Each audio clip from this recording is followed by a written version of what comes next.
Welcome back to Mind Trick Media. Somehow Jordan has returned. Anyway, so today on Mind Trick Media, we're going to be doing a video. We're going to be doing hot takes.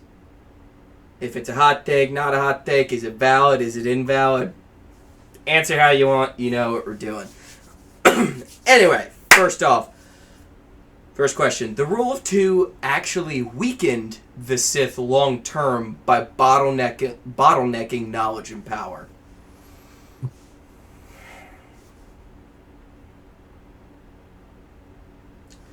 I feel like this is like a yes and a no. I mean, it is, because clearly no, but also yes, because If you could have like had... Bane. Go ahead. Well, it's like if you take Bane, for example, where he was a part of the Brotherhood, and they had all the archives and all the like Sith text and stuff like that. He used that's what made him do what he did, was literally going through that, and that doesn't exist anymore because they didn't pass all that along. They didn't have an academy anymore. So yeah, in a way they kind of did, but then also you get to a point where you do have all this knowledge from Bane that was passed down, and I'm sure some of it got lost, but also there had to have been stuff that got gained as well. There's no way. So it's like, yes, I think the real answer is yes.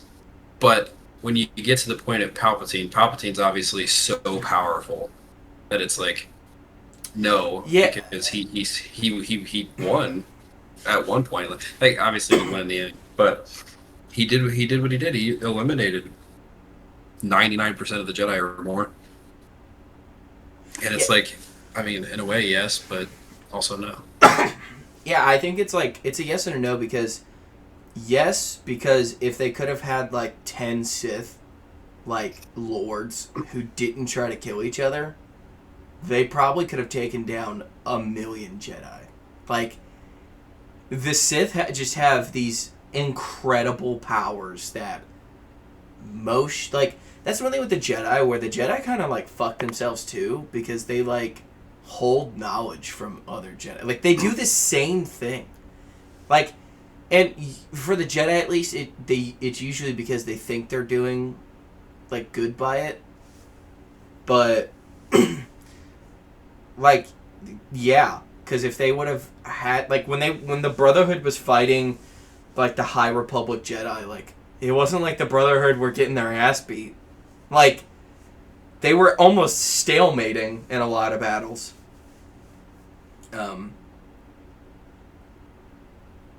So I'm gonna go with valid. I think the Rule 2 did weaken them. Yeah, I think so too. I think it could have been like a Rule of 5, and we would have had the same, like, it could have been the same thing. But that just defeats the whole purpose, you know, because it's like you have the Rule of 2, you have somebody that's obedient to you until it's time for them to take over. You know what I mean? Well, I think you but if you have more backstabbing ability. You know what I mean? Like, and that would have just completed the cycle for the Sith, where it's like they wouldn't have evolved. I mean, it's kind of, well, you know what? Maybe the rule. No, the problem with the rule.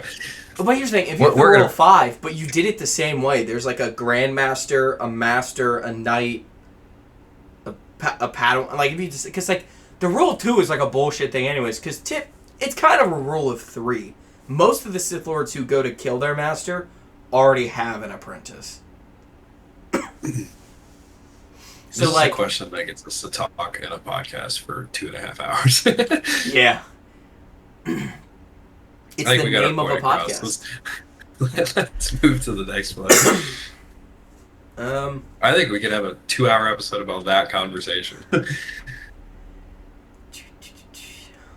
And we'll do that if you guys want that, but let's get some more out of the way. Metachlorians are fine in lore, but people hate them because they demystify the Force.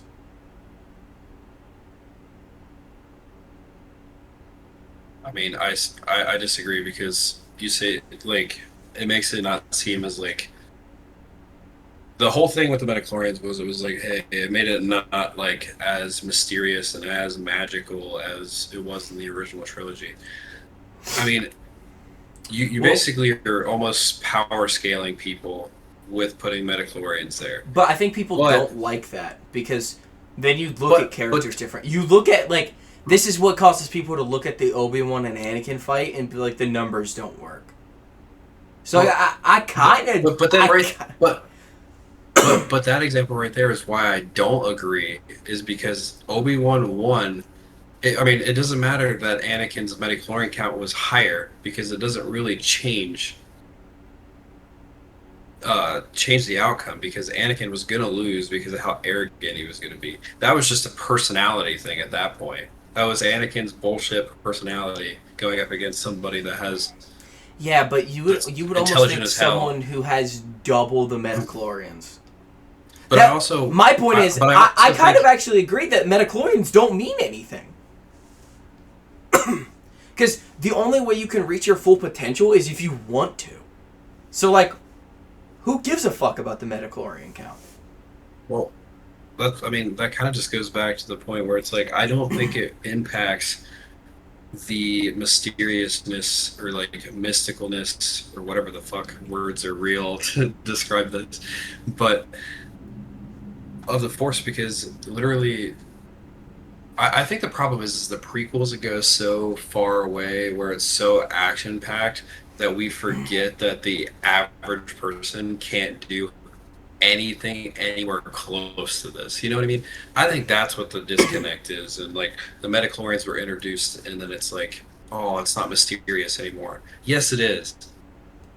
But the problem was is they went more action heavy in the prequels, and that kind of took away Well, from the Force itself. But the Force itself still exists the same exact way as it did in the original trilogy. And yeah, I think people just forget that based on what's happening. but I think that's exactly what they mean by it cutting the mysticism, is that you go into a fight, you can name two people, and then you're like, well, that guy should win.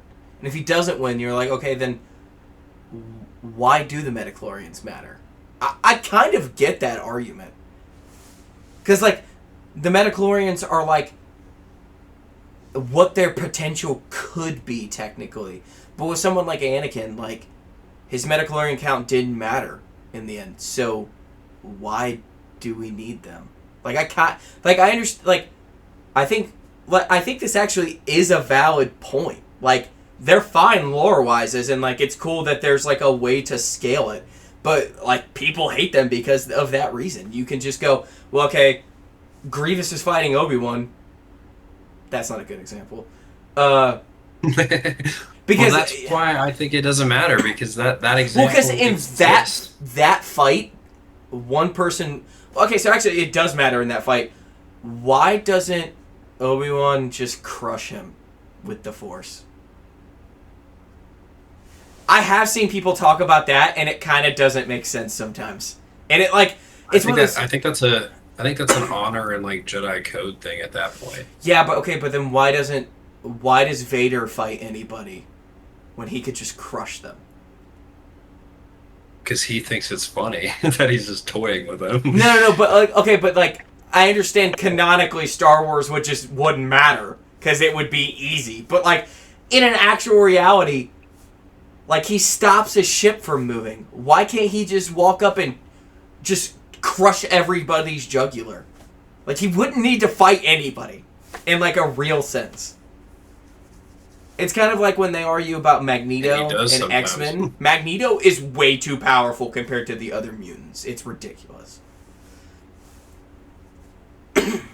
But I don't know. I don't even know what this is. I don't even know. This isn't really like a. Like I guess are we saying it's valid that metachlorians are fine? I sure. Like that wasn't a great one.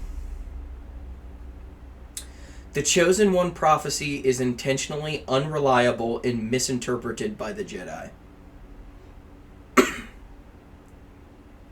I don't even know what that means. Because a Jedi was the one who came up with the Chosen One prophecy, right?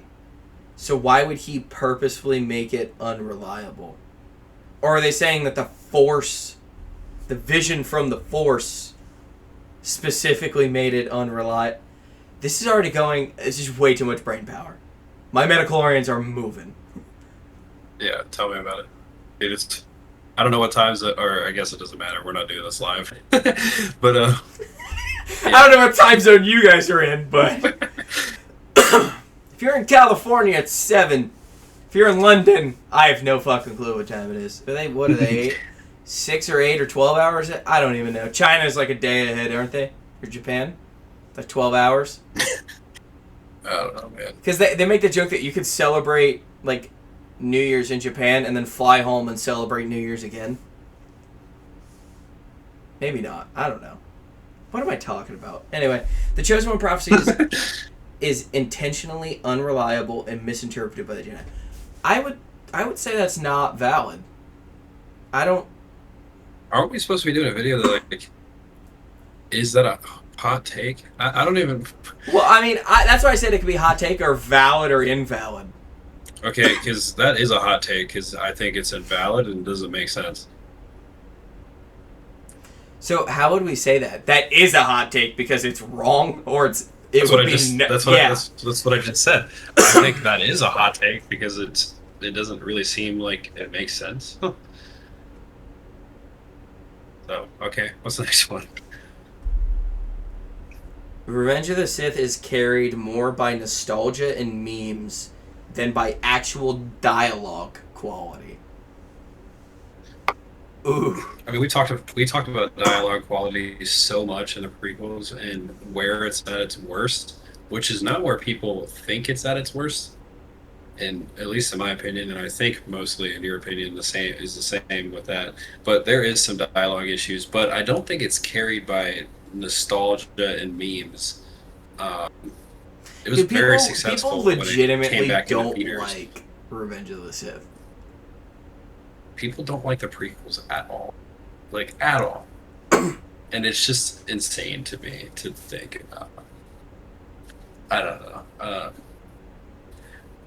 At this point, it's almost a generational thing, and that's just what it is. You know what I mean? Like, I saw one that it was kids born after 2020 are gonna grow up and watch all 9 Star Wars movies, and they're going to pick the sequels as the better movies. And I was like, that's probably valid, but it should be invalid. I think that's a bad parenting thing. Don't like, dude, watch.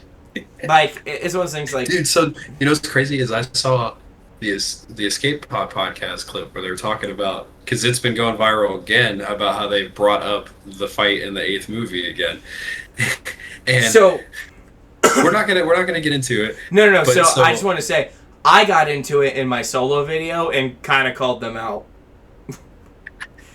That's kind of funny. But anyway, so I'm sitting here and I'm scrolling on TikTok, and my fiance is with me, and she sees it, and they're just screaming. And I'm like, all right, this has more context to it. Let's watch because she's seen all 9 movies, and I'm like, let's watch the original clip. So I showed her the original clip. And you do! Yeah. And not gonna lie, I personally think valid reaction with what they were talking about. I don't know how much of that you've seen. I've seen a decent amount before that, leading up to that, and I'm like, not gonna lie, he was like, I don't know what their names are, kind of valid for that. It's Spider Boy and Hat Man. That's what I've come up with. It's like Barnacle Boy and Mermaid Man and Barnacle Boy. I kind of think the Crash Out was valid, in my opinion. Anyways, but so my fiance was sitting here, and I was like, do you remember that very well? She's like, no, I hated those movies. And I was like, I love you. Anyways, but I was like, let's watch the breakdown in slow motion. We watch it. All you see is the guards fighting, and then they just stop and turn around and run away. Okay, so we're going to talk about a couple of things. So first off, the fight in that scene, I love how that, like, in the prequels, the, like, this is the coolest fight in the whole prequels, is between... basically a Sith Lord and what we would consider a Jedi Knight fighting people who aren't Force sensitive, who don't have lightsabers. That's our, like, oh my god, this fight's so good. They did so much, and it meant so much. Like, they're fucking not even fighting trained fighters. Like, they don't have lightsabers. They have bullshit whip technology, and then they have a giant spear that's made out of metal, and then they add a little blade to it to make it to where it can stop a lightsaber. What shitty writing that is. That they were like, we added little kyber crystals that, and they're like, ah. So we're watching the scene again, and she's just watching the shit, and she's like, the CGI is bad. And then the one scene where there's like the one scene that there's like a fire going on in the background, it looks like a green screen is just on fire in the background. Because it is a green screen on fire. No, so what I brought up though is that they had that guy on. His name is Rob. Fuck. He's the creator of Deadpool. This is why it got brought back up. That dude's cool as fuck. But they were talking about it, and they were talking about how even the comic, the Deadpool guy was like, yeah, the final scene with Luke versus Kylo is so cool. And they started talking about that again, and Spider-Boy brought up that it was like, yeah, so, like, this entire time, like, Luke projects himself across the Force, and then, like, does all these things that we don't know he can do, and this... So, my biggest thing is that... Hat Guy doesn't like the Obi-Wan Kenobi show. Okay. One thing I will agree with him on, I think the fact that the budget was as shit as it was is ridiculous. Especially because you have Hayden and Ewan Beck. I fully agree with that part. I also agree that there are some scenes with Leia that are ridiculous. I get that. I also think they did way too much with Reva, but I will say episode 3... Like, that whole scene where Vader snaps the guy's neck and he tries to light him on fire, that's a good episode. And then the final episode is really good. The Hat Guy has an issue with the final episode because he's like, I don't understand how Obi-Wan cut himself off from the Force and all this stuff, and then all of a sudden he's the most powerful that we've ever seen him, and he's throwing rocks, and he defeats a prime Vader. And then he goes on to say, one thing he doesn't like is that he thinks Obi-Wan should have killed him, because now, like, everybody that Vader's killed after that, it should be on Obi-Wan's, like, hands. Because you could have killed Vader and ended a lot of people's suffering. To throw that into the mix, he still thinks he's his brother, even though he calls him Darth. He does that as a way to try to get it out of his head. He never will. He's a son, a father, and a brother to this. Not a son. He's a father and a brother to... He's never going to kill him. My biggest thing is he's like, when Obi-Wan goes demon mode and throws all the rocks and does all these things, he's like, that doesn't make sense because he cut himself off from the Force. But Luke, on a deserted island by himself, who hasn't used the Force in forever, all of a sudden can project himself across the galaxy and fool an entire AT-AT battalion and Kylo Ren that he's not even there. But that makes sense. Someone who isn't touching the Force for we don't even know how long can then pick it up. But then Obi-Wan, who had way better training than Luke, he can't do it.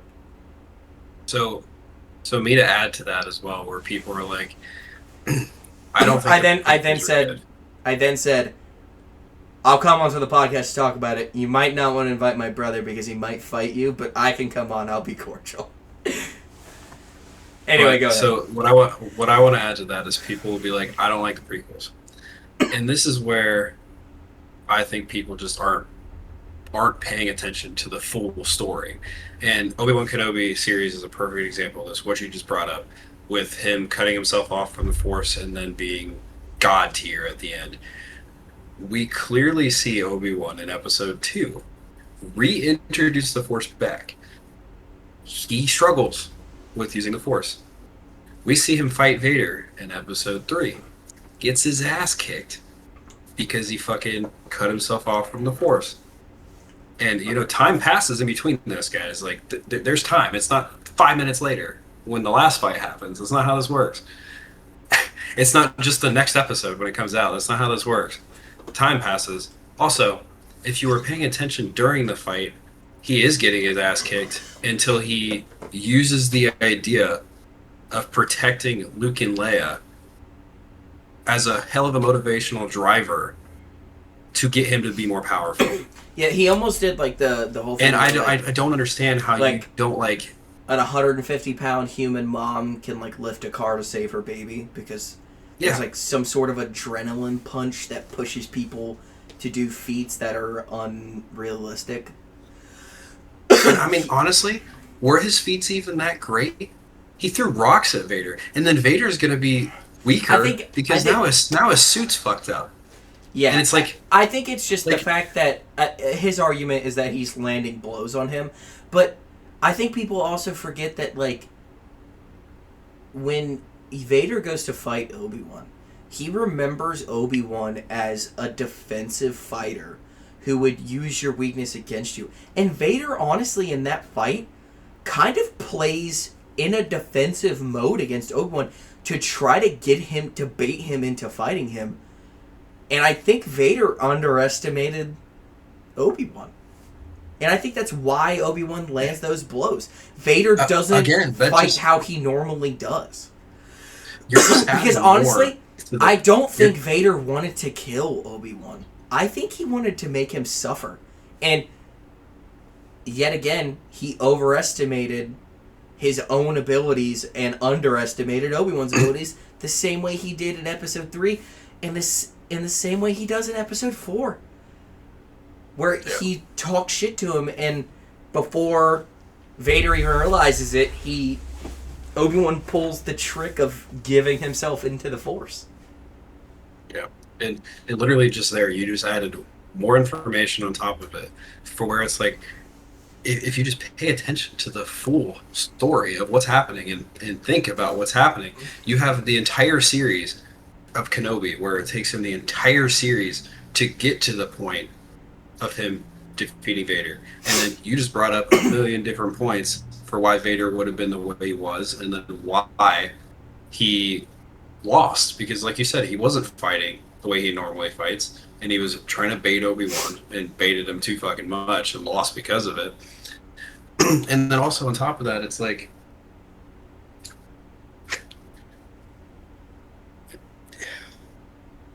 I don't want to say this. It's Hayden Christensen. And nobody's ever going to give him any support for fuck knows what reason at this point. I literally have no idea. And it's weird because, like, it's not the fans anymore. It's Disney.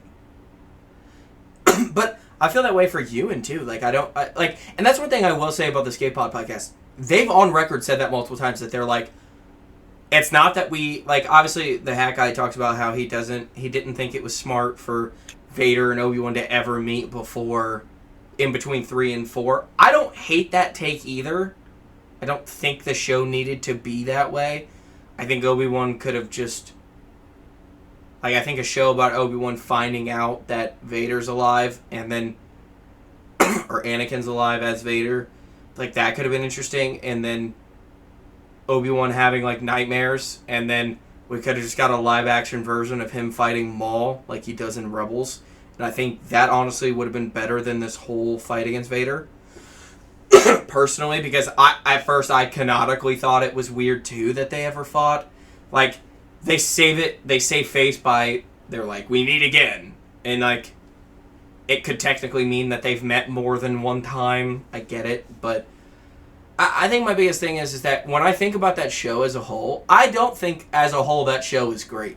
There's a lot of filler for no reason. Like, honestly, that show could have been 3 episodes. Like, it would have made it better. But the issue it, like, comes down to overall is that it was bad, like, full story writing, and it was a horrible mismanagement of budget. Or allocation of budget. But anyway. Return of the Jedi is messier than people admit. The Emperor throne room scene just overshadows the rest of it. So you actually agree with this take. I don't. I like the palace scene. I think I like it a lot. I like the Jabba skiff scenes. I understand that that's literally half of the movie. I get that. But, like, I think that's probably one of the best points of the original 3 movies that actually gives you any world building and character development. I feel like in the first movie... Every single A New Hope fan ever. Okay, so here's my thing. So A New Hope, right? We're on Tatooine. Nothing's happening. We leave Tatooine. We're on a ship where nothing is happening. And all of the characters, you meet the characters for the first time. We don't get a lot about any of them. We don't know who Han is other than he's a scoundrel. The most we get about Leia is she's a princess from a planet that we fucking blow up. And then Luke, we don't know who he is until the 5th fucking movie. So the 4th movie, we're then on a Death Star for basically almost the rest of the movie. And then we're off of it, and then we blow the fucking thing up. There's no world building in that other than the Empire exists and people are oppressed. Holy shit, that's us on Earth. Next. the fifth movie, we start on a deserted ice planet. No world building. Where do we go? We leave there and we go to, like... Where the fuck do we even go? He goes to Dagobah. That's at least some world building. But honestly, not really, because it's a fucking deserted planet other than Yoda. They go to, like, Yavin. And then we go and... What do we do in that movie?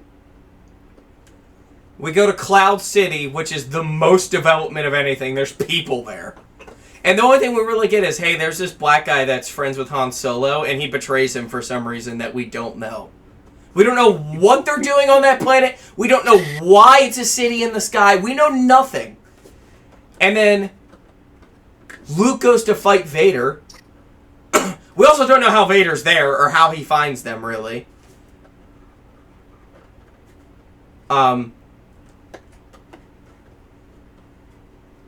He just said that basically we're just supposed to be like, hey, Vader showed up before you did and they wanted you. Yeah, basically, like, they make it seem like Lando turns them in to the Empire for a reward. They never show that either, so. And then Lando immediately helps. I don't fucking get it, whatever. So then Luke fights Vader. We still don't know who the Emperor is. Other than a hologram, they use 3 different people in the 3 different fucking movies. And Vader fights Luke and just goes, I'm your father. And he just goes, no! That can't be! And then the movie's over. No world building. And then we get to the 6th movie, and we're finally getting something. We're getting world building. There's people, there's a pit boss, and we have slaves and strippers. World building. And then we go to we're traveling to different planets that don't have nothing on them. Don't have nothing. Actually, now that I think about it, even in the 6th movie, they go to a bunch of planets that have nothing on them. The Ewoks are a surprise, and they don't even speak English or basic. So, are you done? You got everything out? No. No, of course you don't. You never do. I do think that the beginning of the movie is drug out a little bit too long. Do I hate it? No. Is the ending phenomenal? Yes. Let's be for real, it is. What was the whole thing? Does it overshadow the whole movie? Yeah, well, a lot of people hate the Endor scenes, too. Because they hate the Ewoks. Yeah, Well, like, I know a lot of people don't like how they don't think it makes sense that they could throw rocks at a stormtrooper and it like killed him. But so like I think the Skate Pod podcast talked about that too. But like one thing that like they in legends and or comics they talk about is that the Empire starting to get cheap, and like the clones had like awesome fucking armor that could like stop blaster bolts and shit. And by the time the stormtroopers are in like the 5th and 6th movie, they're wearing like plastic. Like they do not have good armor at all. Like they talk about like budget cuts to armor, which is funny, but and then guess what? We re-blow up the Death Star, which is the whole plot of the 4th movie. So And then like I love this spew about the 8th and 9th movie just being the 5th and 6th movie all over again. You have the big bad guy. There's a throne room scene where one of them kills the big bad guy, and then they fight each other. And then, dude, they meet an old wise character, Yoda, Luke. Yeah, I will say the 9th movie. You know what the worst scene? And you know what the worst plot and scene is in the entire 7, 8, 9? I want you to guess. Well, I'm assuming it's in the 9th movie because you just said the 9th movie. Yeah, it's in the 9th movie. It's not just like a phrase. It is a phrase, but like a plot line.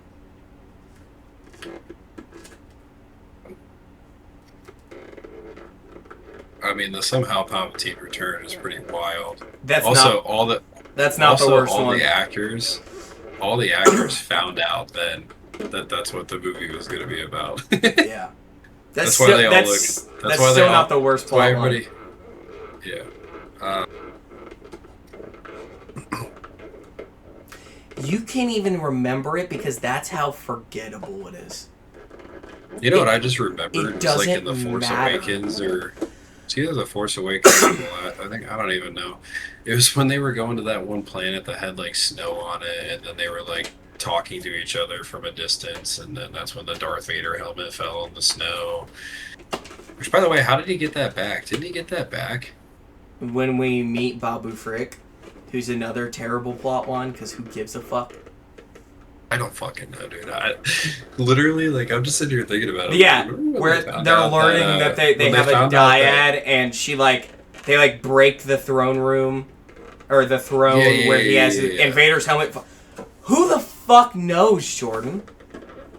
But you still, you know what the worst plot line in the entire thing is? I'm the spy. Who gives a... General Hux being the spy makes zero sense. They don't explain it. They don't even tell us the information that he gives. And then he immediately gets fucking killed. There was no point to telling that. At all. He's legit just there. Like, that, they were like, we need to end him somehow. How can we make it dramatic? And they went, alright, I have a great idea. Let's make him mean nothing, but say he means something. Next. The prequels have better world building than the original trilogy. Absolutely. There's people. Yeah. I mean, dude, absolutely. They're like...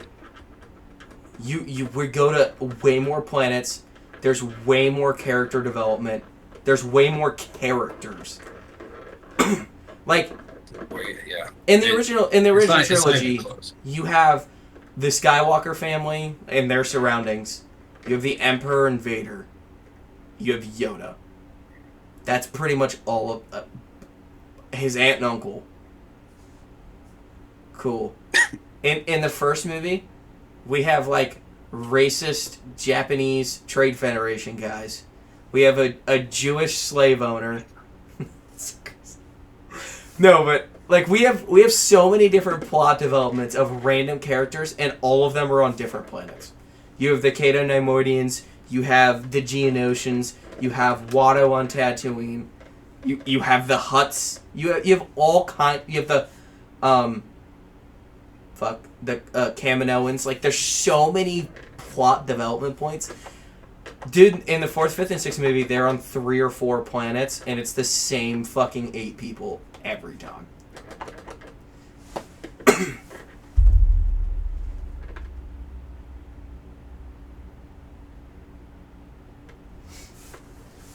Alright, ready? Andor is objectively the best written Star Wars project ever made.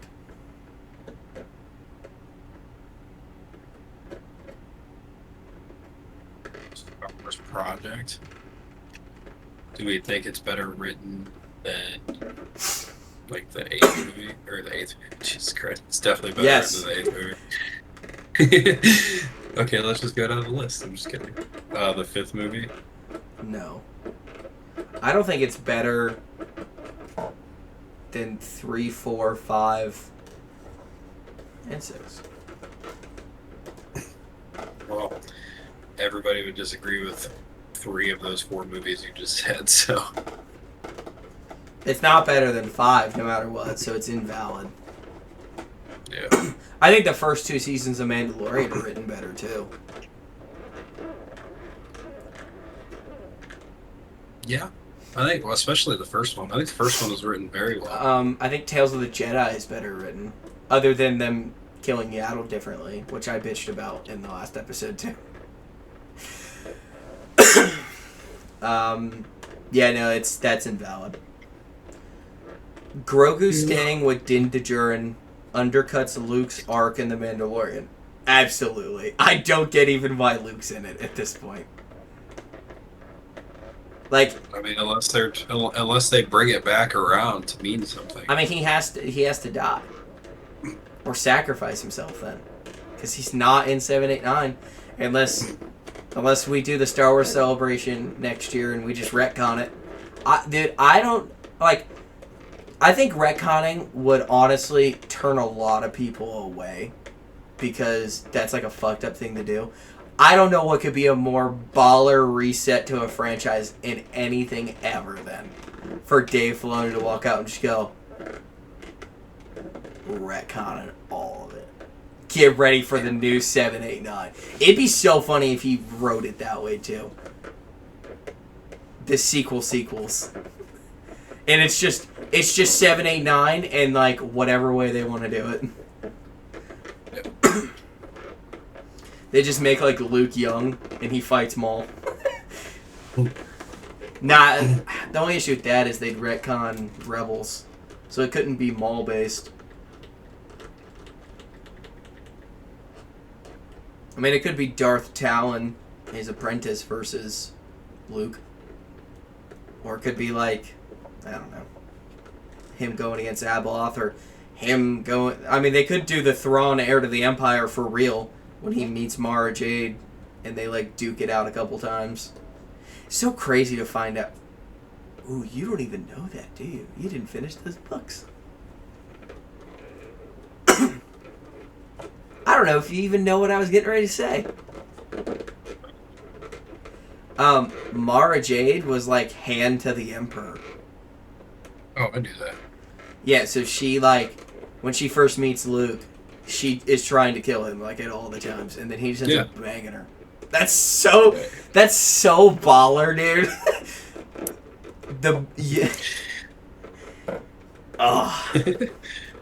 Goth baddies.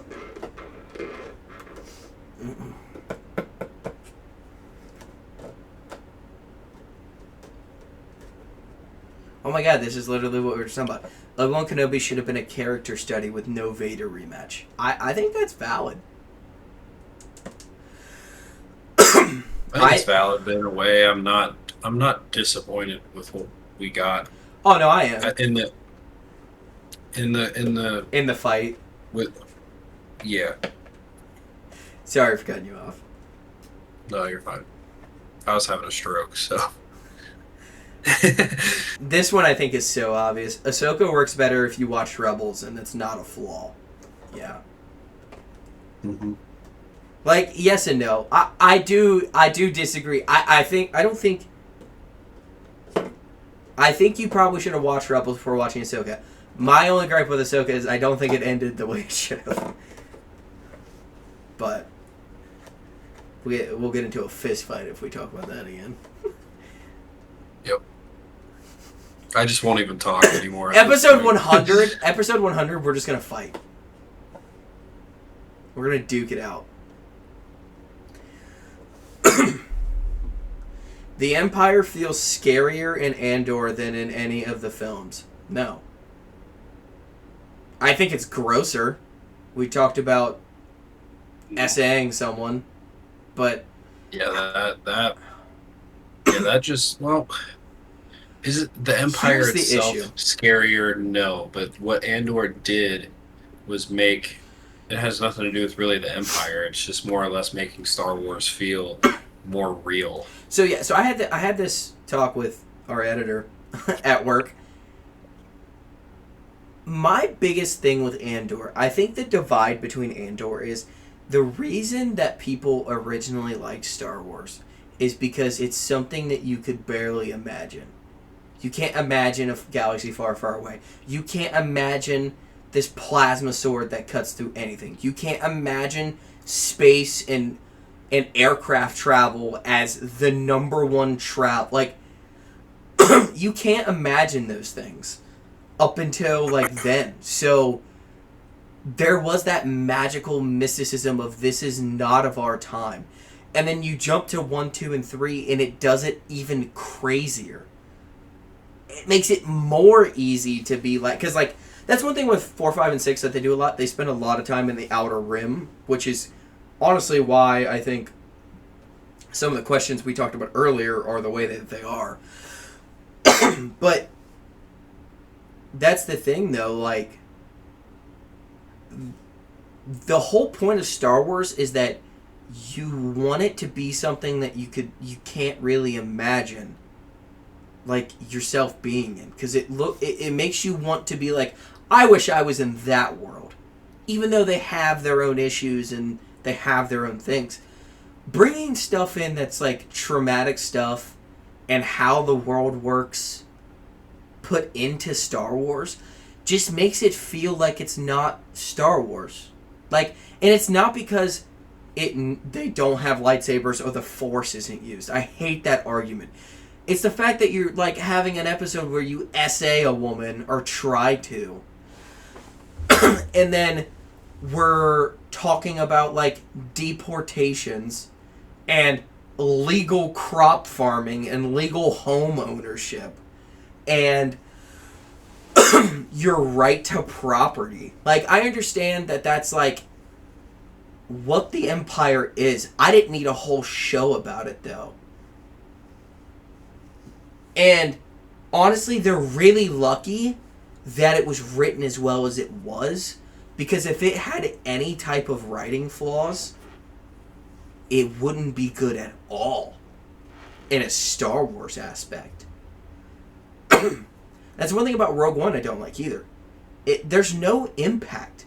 Like, the entire Rogue One and Andor series breaks down to 2 scenes.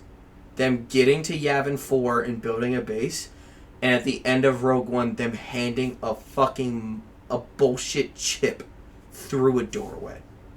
The entire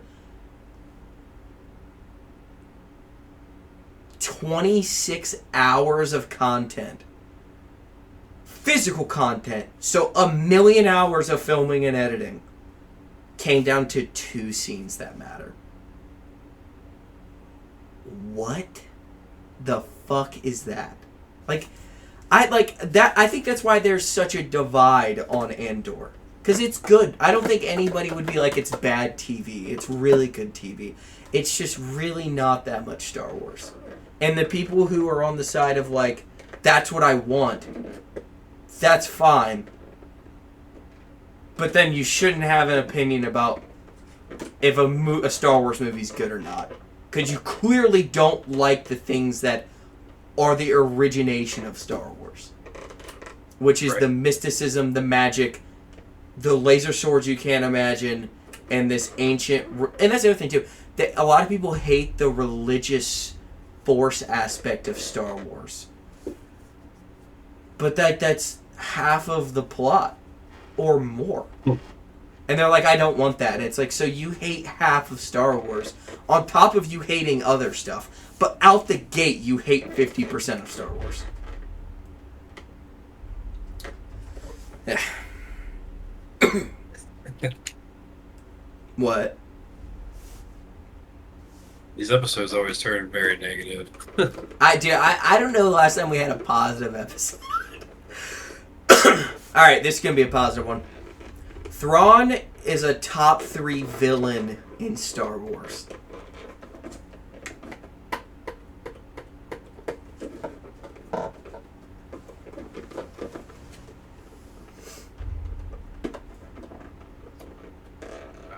No.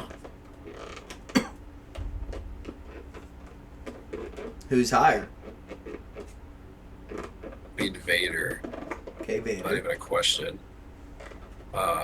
Palpatine. Yeah, Palpatine.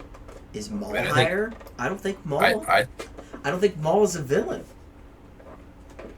yeah, but then you can make the argument that Vader's not a villain. You know, We see To Vader an kill extent, a lot you more people than Maul. But that's my thing. So, but is Thrawn Yeah. better than Maul in the terms of a villain? no, I don't think so. In terms of a villain, is Thrawn Well, if that's top the case, then 5? he's probably. But if okay, if we're 100% going based off of that, then Vader's not on the list either because that doesn't. Well, make okay. sense. So are we talking about canon or uncanon? I Because mean, I don't think it matters either way. Vader Legends kills thousands upon. He might kill millions. I think we're just supposed to assume that canon as well. But at that point, then no. Vader wouldn't be on the list. Palpatine would be at 1. Probably Thrawn would be probably 2. Who the hell would even be on that Where list? does, I mean, Jabba the Hutt, Boba Fett. But is he though? Because Jabba the Hutt with the Rada thing in the Clone Wars movie, that wasn't villainous. Like, what are we taking into consideration here? I think it just depends on what you're taking into What consideration. about Pong Krell? He's just a fucking. I don't even know what word to say for that. What about Count Dooku? No, he's clearly not Or just Darth straight up a Plagueis? villain. Ooh, General Grievous. What about Cad Bane? Bane came to mind, but I don't. You know, talk about pure evil. Darth Bane, pure just fucking shitty human being. I don't know if Darth Bane is a worse person than like Darth Malgus. Okay. Malgus literally Darth- killed the love of his life because she was a weakness. But Darth Bane killed his dad because he was mad at him. Well, he killed his dad because his dad was abusive. He literally like force choked his dad, not even in the same house as him, not even knowing what he was doing. He also, he didn't know he killed him. That's more innocent than killing your fucking the love of your life. He knew that he did it. He didn't know how he did it. That was the thing. He didn't know it was real until he like woke up. Though he did it while sleeping. But he also did it, so I mean, it's almost Well, just what like about a wish Moff came Gideon? true to him. He's just a bitch. Or Hemlock. Is that his name? Are you looking at people? Or are you looking at your fucking Funko Pop? I am looking at my Funkos, but then I'm just also thinking, I want a Hemlock Funko Pop. What about Tarkin? Yeah, I was thinking Tarkin too. It depends on what you want to take into consideration. Because if you're just talking, oh, they were the antagonists, right? Yeah, the antagonists. Vader. Palpatine. Maul's a good one. Tarkin's a good one. Tarkin's Grievous. more than. I think Tarkin's more than Thrawn? Thrawn. When if that's the case, then is Thrawn even top 3 on the No, other list? because 'Cause Thrawn is a better villain than him. He does. What was the question again? Thrawn is a top 3 villain in Star Wars. Because you also have to take into the fact, because like I think Vader's there because of aura. I think Palpatine and Vader are locks. It's kind of who's the third slot. But Maul does some nice shit. So like, Vader only ever does nice shit for Luke. Palpatine has never done a nice thing for anybody. Maul's been good and bad. Every time I feel like he's getting good, though, he does something bad. So, I think that's what's going to happen in the Maul show too. well, I think there's like a quote that Sam Witwer said in an interview recently where he was like, he made a joke about like, yeah, Maul really wishes there was a Jedi or two around in this show. And I was like, it's such a weird thing to say, too. What about Bosk? No.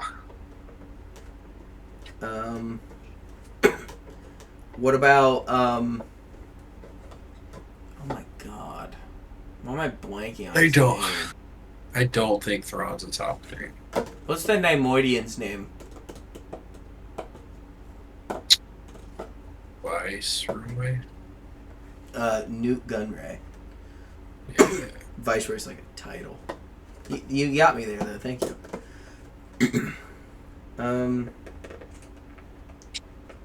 I had someone in mind, and then I forgot it. Uh-oh. Alright. I think he's like top 5. We'll go with that. Darth Bane is more important to the Sith history than Darth Vader. Yeah. Easy. So Sith history, yeah. Yeah, he's the Sithari. Yeah.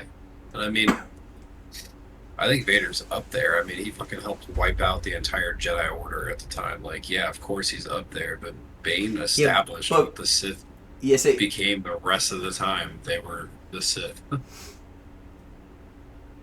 So, yeah. Honestly, I think that makes Anakin or Vader more important to the Jedi history than the Sith history. Yeah.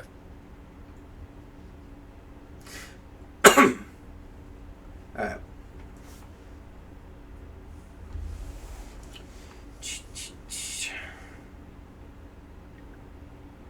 Alright, let's end on a good one.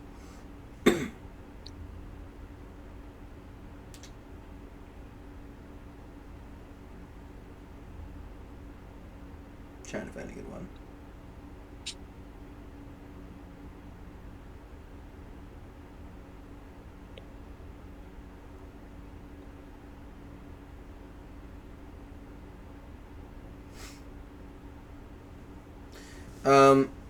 We're gonna do a couple because these are a little shorter.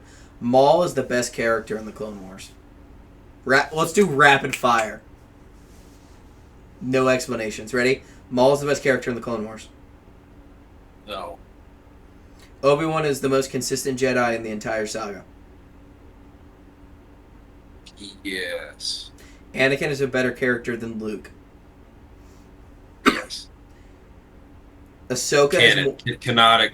Well, yes. Sorry. Ahsoka is more important to Star Wars than Leia. No.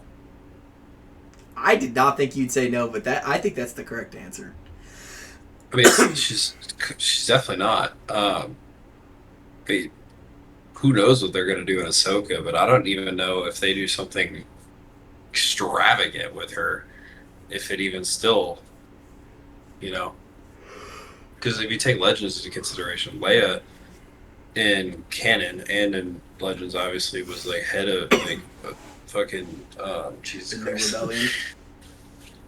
Well, not even that too, but like general of the rebellion. Right.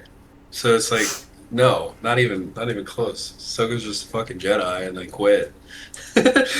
Dooku is more interesting than Grievous.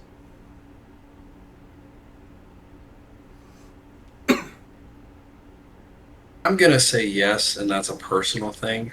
Is he more interesting? Probably not. No, he But I'm definitely gonna say is. yes for.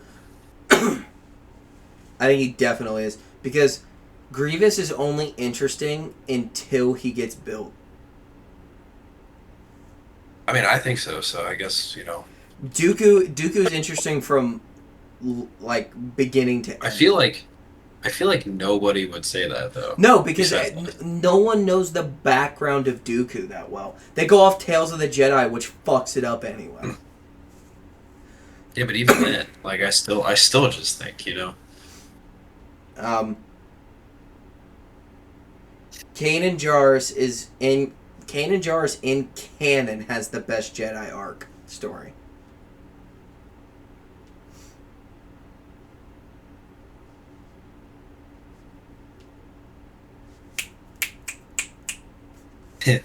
uh,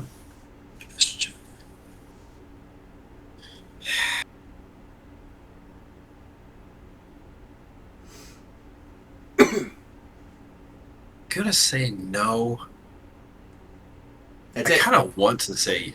I kind of want to say yes, but Mace Windu has the best lightsaber fighting style. yeah, yeah, Ahsoka dual wielding is cooler than Darth Maul's double blade. no.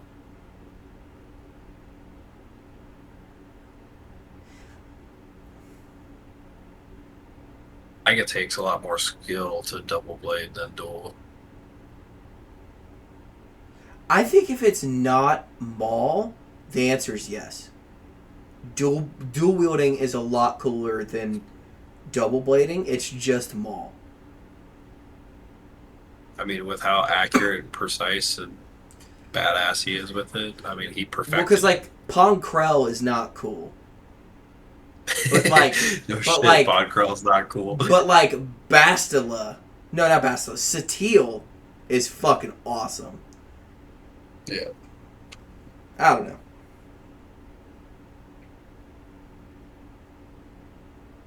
Rey has the cleanest lightsaber form in the sequels. I'm just gonna skip that. She uses a form. I Yeah, think right. that's the joke.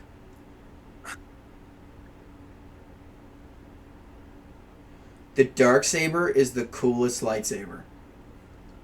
No. Yoda is scarier in combat than Vader. I'm gonna go with yes, and here's why. And here's why. Right. If they're on a sunny planet or it's daytime, Vader is not that scary. He's scary in the dark. Yoda's terrifying while it's sunny because of just how he fights. Imagine if Yoda was in the dark. That is, he's in the corner of a room. I'm hell no. You ever on Star Wars Battlefront 2, there's a game called like Ewok Hunt. And basically what happens is you're either an Ewok or you're a stormtrooper, and it's midnight on Endor, and you're like fighting each other. So Ewoks will just jump out of the bushes and fucking start hitting you and shit. It's terrifying.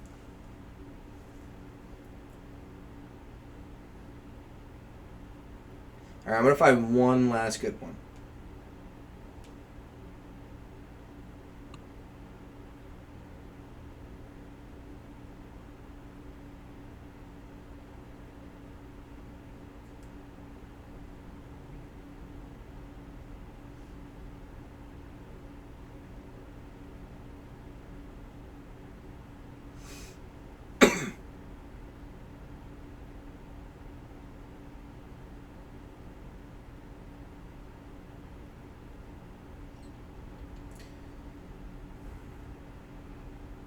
I kind of want to read a lot of these, but we're just going to be here forever if I do that. All right, I got one. I might use this list again. There's some good ones we skipped. All right, final question. Ready? Star Wars is better as TV than it is as movies.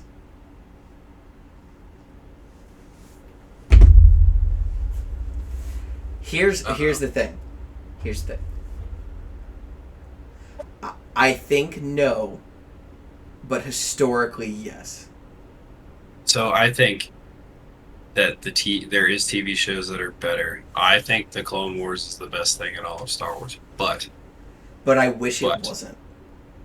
Right, but Star Wars was made to watch on the big screen, and when we got to go experience so far, well, it's been 3 movies now: The Phantom Menace, Revenge of the Sith, and Return of the Jedi, all in theaters. Did they just skip over two? No, they didn't have a. I think it's. They missed 20, so they're gonna do 25, right. Which is next year. But that's also the anniversary of. That's the 50 year, so they might do a double. That means they're just not doing 2. Experiencing pod racing, experiencing. No, dude. Nope. None of it. Nope. The number one thing is the opening scene in Revenge of the Sith. I was starting in the prequels and working my way through everything. That is in the starting prequels. my way with the Phantom. Starting my way with the first movie and going towards it, dude. Like you said, the Duel of Fates, the opening, just the opening scene of Revenge of the Sith. Any fight in Revenge of the Sith, it's ridiculous. Luke and Vader. It's that's where Star Wars is at its best. And so I'm gonna say no. Do I think the shows are better than some of the movies? Yeah, but no. Star Wars is made to be on the big screen. I'm actually, I don't know if I've really seemed that excited for it, but like I'm kind of ecstatic for Mando, just to be back in the theaters to watch Star Wars. I was just thinking about this, like, why don't they why don't they do like an anniversary type thing or like a celebration thing, and it's like we're gonna like put Clone Wars episodes in theater. Like why couldn't they like 5 years? So when did the last season of the Clone Wars come out? 2020. So it already hit the 5 years. They should do like a 10-year anniversary of the final season, and just play the whole final season in theaters. I couldn't imagine that final season. Or at least the final second half of the season. Like, could you the final arc? Yeah, could you imagine those scenes on a fucking 4 billion fucking inch TV? Yeah, fucking Ahsoka versus Maul. Yo, we should go watch Mandalorian and Grogu at the drive-ins. It'd be fun. You'd probably be playing with like the new fucking Alien or Scream movie or whatever the fuck's coming out. Dude, I'm not even gonna. If it's Supergirl Mando, we're going so bad. I don't think those come out at the same time, but. But alright. Yeah, no, Star Wars was made to be on the big screen, clearly. So. Yeah. But. Alright, guys. This is going to be it for this week. You got anything? I think this is going to be episode 97 or 98. We're getting close to 100 episodes. Might do something special. We might fight each other on screen. Don't know yet. Comment if you want to see something particular. Why did I say that weird? Particular? I don't know. Maybe we'll play like a game. Play like Guess Who.